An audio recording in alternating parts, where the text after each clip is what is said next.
I didn't cry, and when I opened up my eyes, adulthood was waiting for me, arms open wide. The idea for the sequel was actually an accident. One of the actresses went to the cinema and saw Kidulthood, and when she came out, she got mobbed by all the kids, and she got a bit excited, and they were saying, "What's gonna happen? What's gonna happen? Is that guy dead?" And she was like, "Yeah, and you know, I'm gonna have my baby, and this, that, and the other." And somebody called me, and me and the producer were laughing about it. And then I said, "What if this happened?" And he said, "Yeah, what if that happened?" I said, "What if this happened?" He said, "That's a good idea." And then I said, "Actually, that is a good idea." And then I went home and started writing it. More often than not, you get, as a young female actor, you get given characters that are fairly generic. You're either playing the girlfriend or the sister or the daughter. You know, this was a completely three-dimensional character, and the way she talks, the way she walks, everything is so definite. And she's not in a good place at all, but I think her journey within the film as a whole is really quite immense. So that drew me to the character. Apprehensive. I don't really get nervous. I think, you know, when you get given opportunities, you have to kind of just grab them by you know, the horns. And but it was definitely something that, you know, I had to pause for a second and think, wow, is this something I can do? But it was the film company's idea, not mine. So they obviously thought I was ready, and I had to do a test shoot, which I did and passed, and then they all approved it. So Mr. Director, action cut. Yeah, I mean, it was, when I was obviously offered the role, it was something that immediately I thought, God, this is going to be quite an interesting way of working. I hope that it's comfortable and gets the best out of all of us, you know. But actually, it was brilliant. If I could always work like that, I would, because it's lovely just to have, rather than having a huge group of people you have to always discuss everything with and having conflicting ideas, having one person who actually the film is their baby, really, who has very definite ideas of what he wants, is fantastic. And certainly with scenes like there's quite a lot of kind of quite intimate scenes between our two characters. It was really nice because I didn't feel like I was out on a limb. I knew that the person I was playing opposite, it was his project, and he was as taking a risk in exactly the same way that I was. So I never felt kind of unsure of what I was doing or uncomfortable.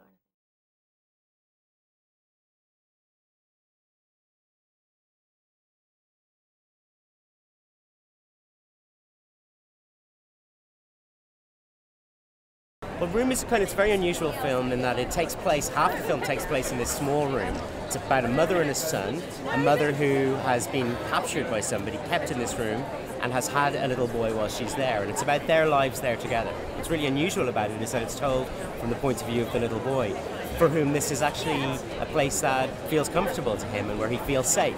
And so he has a very different attitude to this place than we kind of learn to have. And then it follows the relationship of these two people as they leave Room, they escape, and it's about how they adjust to real life back outside. Well, Jake is this amazing little boy who he's now, I think he's 8 or maybe just turned 9. He was 7 when we started. And we found him at the end of a really long search over quite a number of months, all through North America. Eventually found this amazing little boy in Vancouver, in Canada, who is just a truly great actor who happens to be 7 years old and 4'6" tall. I mean, but an amazing little actor. If you don't believe these two people love each other, because it really is a love story to them. It's about the love between the mother and the son, and about how that helps them to survive and thrive. And so, yeah, I cast Brie first, and Brie is, apart from being an incredible actor, she's also this really warm and lovely and funny and goofy person. So we sort of had a sense that she's exactly the kind of person that a little boy like Jake would feel really beautifully comfortable with. And then we got them together for nearly a month before we shot, without any pressure, no sort of formal rehearsals, playing Lego together, hanging out, going to see movies, and they just really formed this gorgeous friendship, which is what you can feel on film, and you just can't fake that.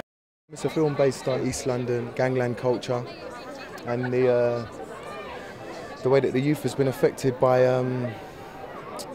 the state of politics, government, society, and such. And what do you think the UK audience and even the international audience are going to take from this film, this portrayal of Britain?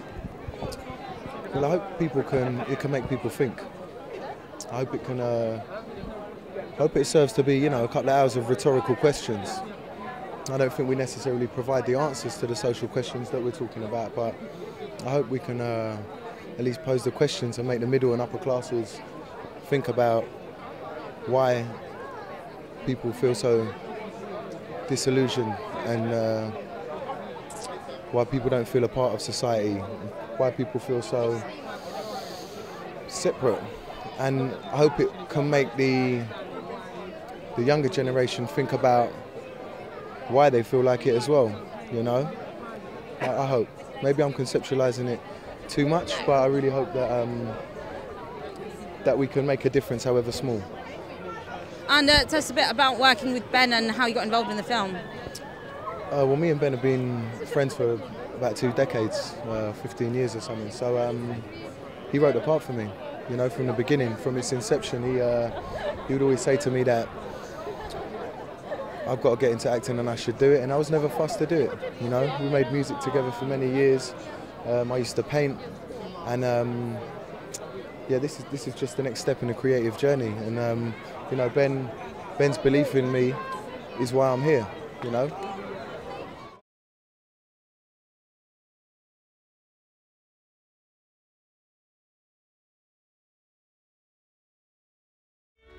I was born a free man, lived with my family in New York. Be good for your mother. Until the day I was deceived. To Solomon. Kidnapped, sold into slavery. This was a brilliant, very profound film that I'll certainly remember for a long time. Partly because it taught me a few things about slavery that I didn't know already, and it encouraged me to read the book. I was wondering, in the process of making the film, did you learn anything new about slavery that you didn't know before? Not really, no. But the thing that actually was the thing that for me was very important was Solomon Northup, his story that I didn't know before. And I was sort of upset with myself when I first finished reading the book, because I didn't understand why I didn't know this guy's story. But then I realized that no one I knew his story, and then the book became my passion to adapt into a film. What were you looking for in the lead actor, the man you wanted to play Solomon? Well, Chiwetel Ejiofor was the only man for me who could play this role. There's a certain kind of stature, a certain kind of presence he has, and a certain kind of humanity that I needed in the environment that he had to go through, because he had to go through and travel through an environment which had no humanity, which was actually inhumane. So he was my, you know, there could only be one actor playing this role, which was Chiwetel. When we meet Patsy, she's 23 years old, and she's one of Master Epps' slaves, which is Michael Fassbender's character. And she's described as this really dexterous cotton picker, and she's very good-humored, but she's also the object of his affection and his cruelty.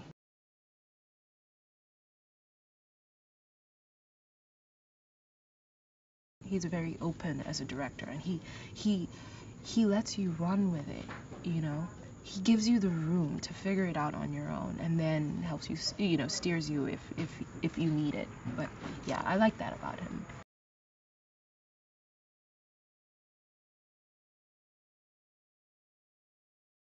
I mean, it was a dream come true to get to work with Michael on my first film.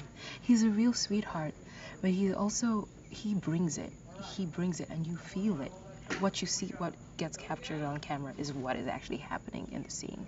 So he's terrifying, but he's also really a gentle person in real life, which made it safe to do the things I had to do with him.